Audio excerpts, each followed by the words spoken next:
Sanibona, welcome back to enye video. Ngiyabonga kakhulu ukuthi nijoyine. Thank you very much for the love and support. Ngiyabonga kakhulu. Mangabe umshaka subscribe, please do so.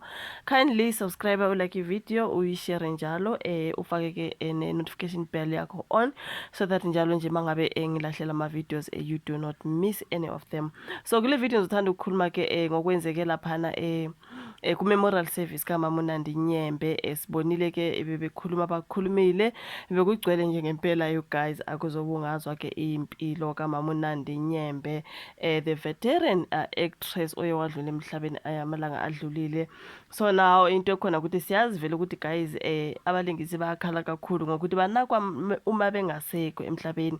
Khona benakwa kuphakanywa, oh she was a hero, she was that. Of course they are heroes and whatever, but banakwa ke I think they are blaming the sports, arts and culture, you know what I mean, ukuthi ke why ke kumele njalo babathathe serious only uma bengasekho. Kodwa umuntu mesaphila mhlambe engasenawo amandla, sithi mhlambe sometimes siyasibona abanye bephelele imisebenzi bengasasebenzi, uthola usemdala umama noma ubaba asakwazi ukulingisa into ezikanjalo nje, umsebenzi akathola useyastragisha, mhlambe usegula njengalokhu nje uma besimbona ehlele ku wheelchair engogulayo, akanakwa ngabe arts, bathi yini sports, arts and culture, you know what I mean.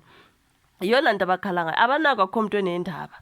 Umndeni wakho uzoloku udonsa nzima naye umuntu wenkosi asithi mhlawumbe uyagula sasizwe bengena ezibhedlela bayagula kutheni, you know what I mean. Abalingisi esikhula sibabuka kumabona kude you guys, abanye sebekhulile sebengabantu abadala, abanye inkosi yami imisebenzi yaphela basaqinile kodwa abanakuthi bangathini ngelife. Kuya kuthiwe abanakwa, you know, ngezamasiko, the sports, arts and culture, ngisho nje ngesingisi khona nizoyisho kahle. So manje ke mangabe sekuthiwa umuntu usedlulile emhlabeni, hayi yibo laba sebephakamela phezulu, you know what, our hero, you know what, sebeqala manje ukubabaza bebabaza manje bakhala ngaloko ukuthi why umuntu enganakwa esaphila, you know what I mean. Umuntu akanakwa esaphila you guys, abantu abafana noMama uNandi Nyembe nkosi yami kunini sakhula nathi nje sivuleka amehlo sithola uMama uNandi Nyembe actor lapha simbuka ku TV, simbuke kuzo zonke izitori. Kodwa manje ukuthi masekukhulunywa ukuthi uyagula bafethu bubona ukuthi hayi ngempela kodwa udonsa nzima umama, akukho umuntu okwathi. Kodwa ngiyakhumbula le kaGetweni Mackenzie ke onguminister ke we-sports, arts and culture, simbonile ke naye mayesesizwe ukuthi hayi umama ngathi udonsa nzima kudingeka usizo, uhleli phansi into kanjalo, wathi ukumlahlela i-20,000 rands. Sambona ke enza i-video call naye wathi hayi ma ngikude, ngizothi mangingafika eGoli ngizobuya ngizokubona bahamba nansi imadlana encane from my own pocket. Wathi that was from his own pocket. Senzothi uma sengibuyile eGoli ngizozofika lapho ngizokubona into ekanjalo. Sambona kwabo Getweni Mackenzie. Ikhona kuphela kwaba nesinye story kwakuthiwa kuye kwaba ke ne-event thizeni wayehlanganiswe imali, whatever it is you guys, kodwa akakazange ayithola leyo mali.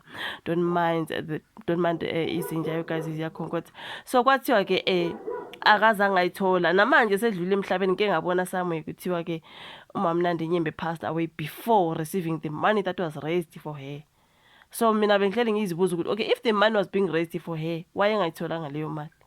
Kuningi nje bafethu, kodwa ke engikusho ukuthi during her memorial service ke sibonile ke umlingisi onguLerato Mvelase ekhala ngalokho you guys, ekhala ngezamasiko and bathi ngezamasiko nobuciko nani you guys mawusho ngesizulu, but is this arts, sports, is it sports, arts and culture, not arts, sports and culture, whatever it is, okay. So the minister is wabo Getweni Mackenzie. So njalo siyakubona makushona abalingisi abaningi you guys nama musicians, abantu bethi ayibone sinaka nje masingasekho nje umuntu walala khona enakho. So uLerato Mvelase uye wakhala ngalokho izolo ke during the memorial service. Ngimbonile trend ukuthi yo guys, Lerato Mvelase wasn't having it, ube thukuthele kakhulu you guys.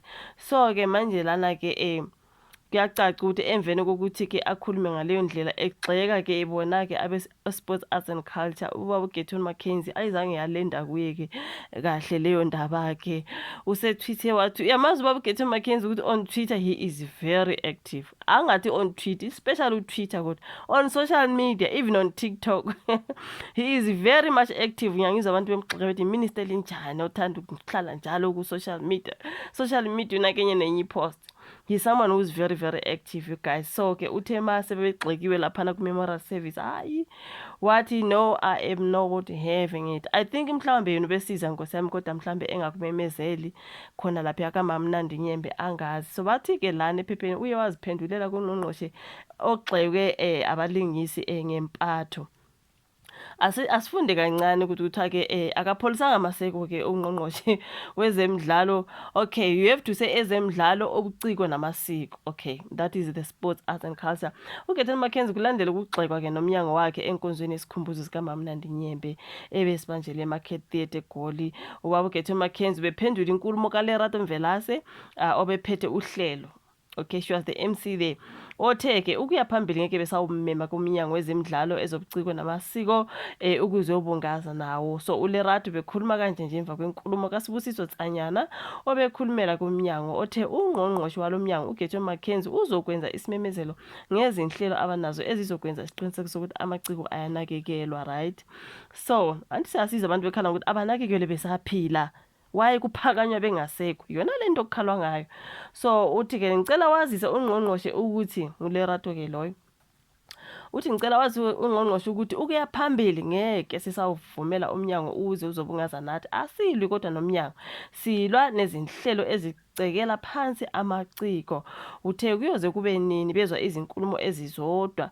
Uthe bafuna ke imigomo ezobavikela njengabalingisi.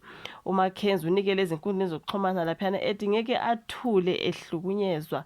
Waphinde wachaza yonke imizamo aseyenzile ukusiza umndeni kaMamnandi Nyembe. Ngemuva kwesicelo ngizowafaka ama-tweets akhe on my screen, okay? Ngemuva kwesicelo sikanyembe esidlangalaleni sokuthi ke amxhase ngemali, uMackenzie wamnika u20,000 engikhulume ngawo before. Futhi wathembisa ukuthi uzovakashela uNyembe lapho ebuye eKapa ukuze aqinisekise ukuthi uthola ukwesekwa ke ngosizo aludingayo ukuze abuyele esimeni sakhe sezimali. So uMackenzie ke estatementini sakhe uthekele uvakashele umndeni walomlingisi ngemuva kokuba izingane zakhe zimthintile zimazisa ngokudlula kwakhe emhlabeni. Manje sedlulile emhlabeni, okay? Uthi ke umkhiphile emakhazeni kaHulumeni wamfaka endaweni yabangcwabi ehlelekile. Inkinga abanayo ukuthi banakwa bengasekho. Nayi inkinga la ikhona, angazi uGetty Mackenzie akayidobi. Banakwa bengasekho, kungathiwa umlingisi onje akasekho or mhlawumbe umculo onje akasekho. That's where they stand up. Manje bagxeka lokhu ukuthi njani? Wayeningangeneleli nisize umuntu esaphila. Once umuntu angalala ilaba phakama khona. Njengoba lana nje kubhaliwe ukuthi ke uthe umkhiphile ke emakhazeni kaHulumeni wayomfaka kuphi endaweni yabangcwabi ehlelekile. Uthi ngaphandle kokubuza izingane ngizinikile izinkulungwane eziyishumi zamarandi zekheke netiye ezivakashini eziningi. Ngaphinde ngezwe umshayeli wami atholakala ukuze ashayele umndeni noma ke kuphi lapho befisa ukuya khona kuleli sonto linzima. Ngenze elinye ilungu lethimba lami latholakala elinolwazi oluningi ngemingcwabo ukuze ke lusize umndeni. Inkinga nansi engasekho esaphila kwakulokuthi bathe ubaba uGetty Mackenzie is coming. Getty Mackenzie, he gave 20,000, he said he is coming. I think he never came. Did he come? I do not know. So I think ngike ngabona iclip okuthiwa ke indodana kaMamnandi Nyembe lana ebesho ukuthi hayi ubaba uGetty Mackenzie uyasiza impela, you know what I mean. But ngaleso sikhathi esaphila umuntu kusabajaza ukuthi hayi umuntu uyahlupheka Nkosi yami umuntu uthwele nzima. Yila kufuneka bangenelele khona basize. Right, ngabantu babo la kufuneka babasize balekelele uma besebunzimeni. Manje bona baphakama bengaseke na inkinga la ikhona, you know what I mean. So ke hayi kuthiwa ke uLerato Mvelase esebagxekile laphana abe sports, arts and culture uGetty Mackenzie wathi you are not going to abuse me. Angeke ngisiza la nala. Yeah, kuningi you guys. Yamazi uGetty Mackenzie, he is very much active. So he was khulumela ke bafethu laphana. Angazi ishuvo la ka comment section ke ngalolu daba ke asazi ukuthi uyoqhubeka la phambili ethini. I'll update you if ever there is something else. Ngiyabonga kakhulu ukuthi ibuka video. Asiphinde sihlangane kwezayo. Bye.